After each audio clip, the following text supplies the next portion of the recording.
Yeah, there's gonna be a part two, man. I kept recording, but not knowing that I ain't have enough space on a pad. But we're gonna go back into it from dealing with history.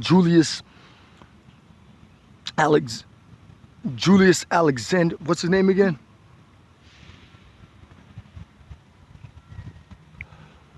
Tiberius Julius Alexander. So we're just gonna keep left off in John chapter 11. How you had, sellout Israelites, man, that were looking at Yahweh Shai, because he was doing all these miracles, and Yahweh Shai was doing miracles and healing the Israelites. But you had these sellout Jews that were going contrary to Yahweh Shai. They wanted to blend in or join hands with the Roman Empire, and they did. They had a high position in Judea, and they did. So, and just like Julius Alexander, he had a high position in Judea. His family had a high position in Judea. Those Israelites, they were sellouts. John chapter 11, let's start at verse 46. But some of them went their ways to the Pharisees and told them what things Yahweh Shai had done. Then gathered the chief priests and the Pharisees a council and said, what do we? For this man doeth miracles. If we let him thus alone, all men will believe on him. So they didn't leave Yahweh Shai alone. Or if they did, at one particular point, they always came back with something else to try to trap Yahweh Shai into their scheme, into the trap or whatever they had plotted against Yahweh Shai. But some of them went their ways to the Pharisees and told them what things Yahweh Shai had done. Then gathered the chief priest and the Pharisees a council and said, what do we? For this man doeth many miracles. And Yahweh Shai was doing many miracles. If we let him thus alone, all men will believe on him. And the Romans shall come and take away both our place and nation. So you had sellouts in a Roman army. You had Israelite sellouts in the Roman army. Look, man, if we leave him alone, then he doing all his miracles, he's going to get all this attention. How about us? We want to be looked at in a high regard. That's what these Israelites out here be doing now. They want to be seen in a high regard. They want to be seen of men. So, and the Romans shall come and take away both our place and nation, because the Romans were in power. They were in a power seat during that time when Yahweh Shai was on earth. So Yahweh Shai was a huge threat to the Roman army and to these Pharisees, these Sadducees, these fake Israelites. He was a huge threat. And I gotta go do this again. Hold on. This is what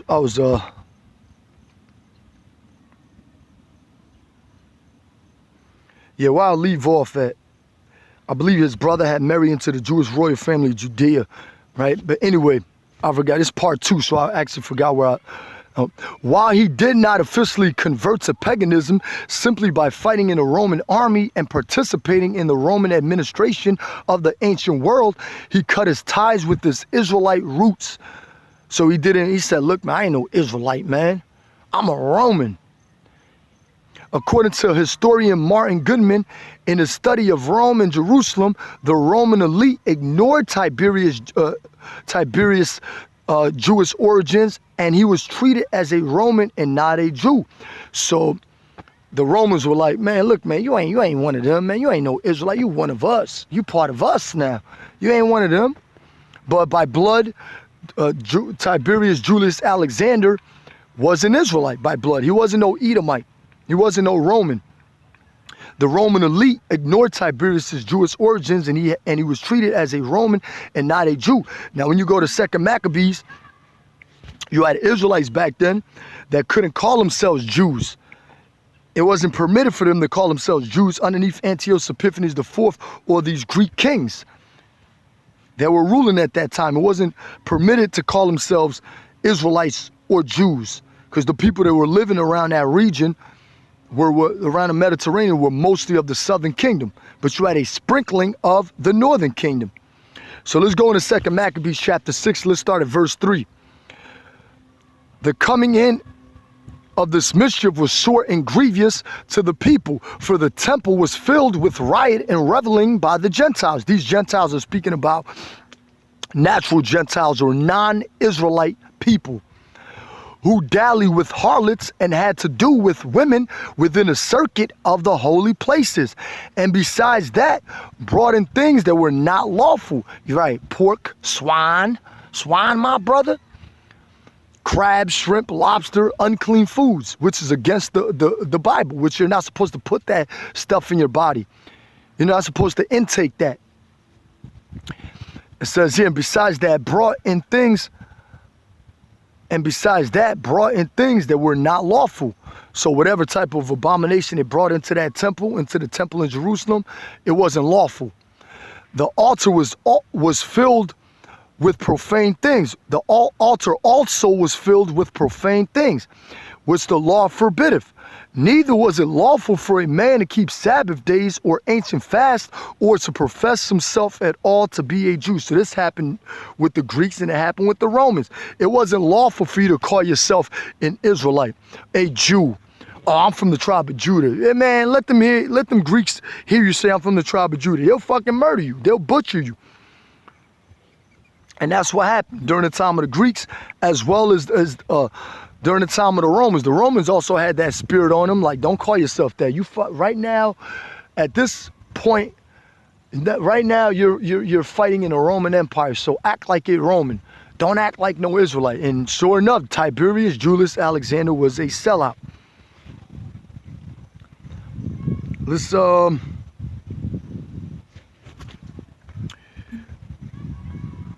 Let's go into here. Tiberius Julius Alexander from Wikipedia. First century was an equestrian governor and general in the Roman Empire. Born into a wealthy Israelite family of Alexandria, Egypt, but abandoning or neglecting the Israelite religion, because you had a lot of Jews of Alexandria. And that's in Egypt. You had a lot of Jews during the time of Ptolemy II Philadelphus, or Ptolemy First Soter I. Yeah, Ptolemy the First Soter, or Ptolemy II Philadelphus in the Ptolemaic Empire. There was Israelites dwelling in Egypt, as well as Cyrene, Libya, or North Africa. We were there.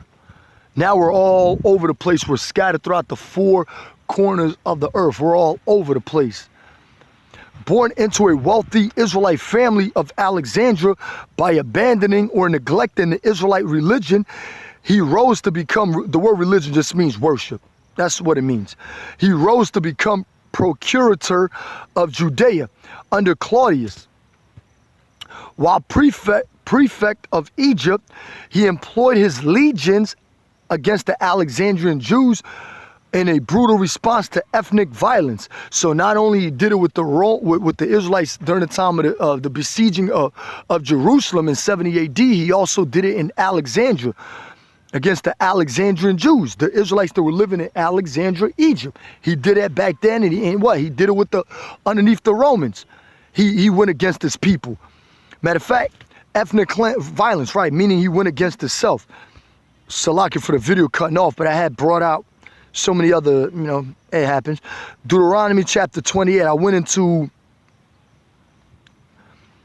verse 40, started at 50. And it says here, a nation of fierce countenance which shall not regard the person of the old, nor show favor. Matter of fact, let's start at verse 49. The Lord shall bring a nation against thee from far, from the end of the earth, as swift as the eagle flieth. Now, what nation was represented by an eagle back then? It was the Romans. What nation was represented by the eagle back then? It was the Greeks. What nation is represented by the eagles now? It's the Edomites, America. They're represented by the eagle now. That's their symbol. The symbol of American pride is the American bald eagle, or the eagle in general. Verse 49, the Lord Yahweh Why Yahweh Shai shall bring a nation against thee from far, from the end of the earth, as swift as the eagle flieth. A nation whose tongue thou shalt not understand. A nation of fierce countenance. And this also happened to us over here when we came to the shores of America. Esau Edom had his way with the Israelites. You know, but these scriptures jump from verse 49 to verse 50, 51, 52 over here in Deuteronomy. They jump. It's speaking about America. It's also speaking about 70 AD, and they jump around. That's how these scriptures do. It says here, verse 50, a nation of fierce countenance, which shall not regard the person of the old, right, the old men, nor show favor to the young, old men, old women, and the young, our little ones, nor show favor to the young. Verse 51, and he shall eat the fruit of thy cattle and the fruit of thy land until thou be destroyed, which also shall, hold on.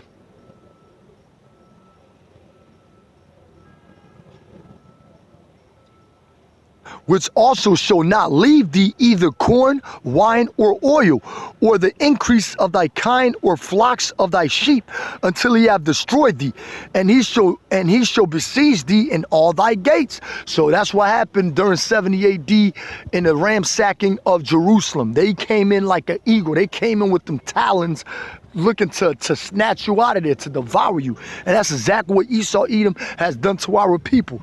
Like when you see like they for example, you got like some type of drug house or some type of something, you know, or evictions, you know, because a lot of evictions are happening right now. You got a lot of Jakes being evicted out of their homes. So Esau Edom is what? Planning on how he's going to come in and snatch you out of there. That's what he did in 70 AD. So this ties in with you Israelites perfectly. Yes, it ties in with, it's all in the spirit, man, which is very easy to see who the Israelites are. That ain't no second guess. That you ain't got to guess that. It's easy to see that. It just fits in with our spirit. It says here, verse 52, and he shall besiege thee in all thy gates until thy high and fenced walls come down, wherein thou trustest, right? Because the gates are really supposed to keep the intruders or the enemy out. But of course, you had a sellout. You had a sellout, Julius Alexander, the Israelite Roman general or second in command to Titus, that sold us out because he knew business that was going down in there. He knew exactly how to come in and give them the word. Look, this is what they're going to do. All right, this is how they're going to fight back, just like in a drug house. Look, our people, this is what's going to go down. All right, this is how the Israelites act. This is how, you know, this is pretty much how they're going to behave once you come against them. And he told these Edomite Romans the whole scoop on the Israelites. He pretty much snitched us out. Snitched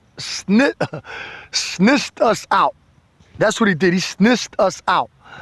Deuteronomy 28 and verse 52, wherein thou trustest throughout all thy land, and he shall besiege. So the Romans knew exactly how to get into the temple throughout all thy land. And I gotta mention too, you had the Herodian dynasty that had a part in the temple back then. Even Yahweh Shai said what? I would destroy this temple.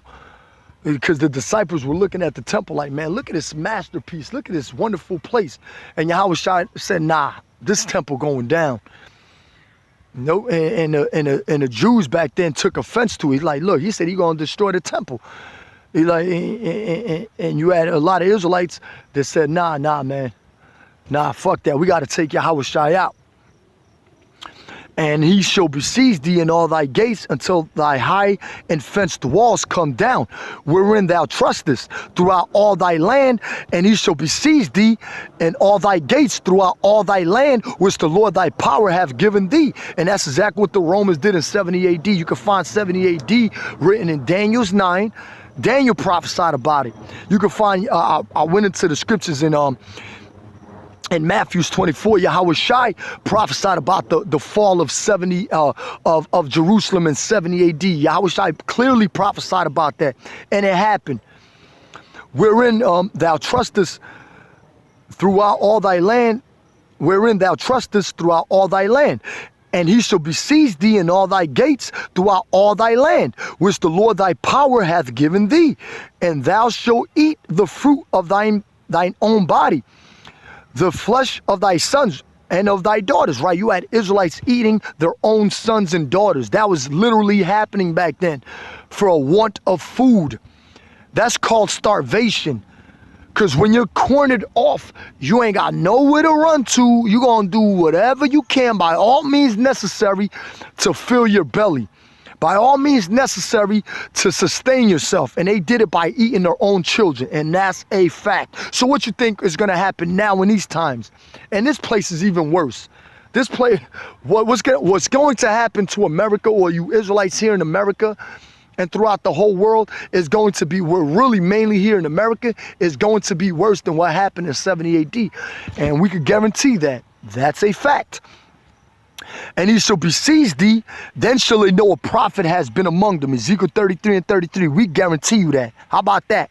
And he shall besiege thee in all thy gates throughout all thy land, which the Lord thy power hath given thee, and thou shalt eat the fruit of thine own body, right? Your sons and your daughters, the flesh of thy sons and of thy daughters, which the Lord thy power hath given thee in the siege, and in the straitness, or straitness means difficulty, wherein thine enemies shall distress thee, so that the man that is tender among you, and this is the point, and very delicate, a point of Julius Alexander being evil towards his own people, and very delicate, his eyes shall be evil toward his brother. So Julius Alexander was a sellout against or toward his own brothers, or toward his own people. He was a sellout in the Roman army.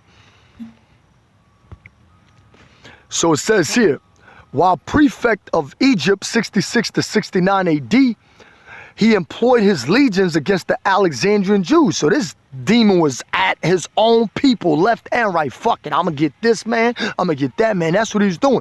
In a brutal response to ethnic violence, right? The word ethnos, the Greek word ethnos, goes to ethnicity. Right? Because he was an Israelite. He just didn't care about his own people. He said, man, fuck y'all.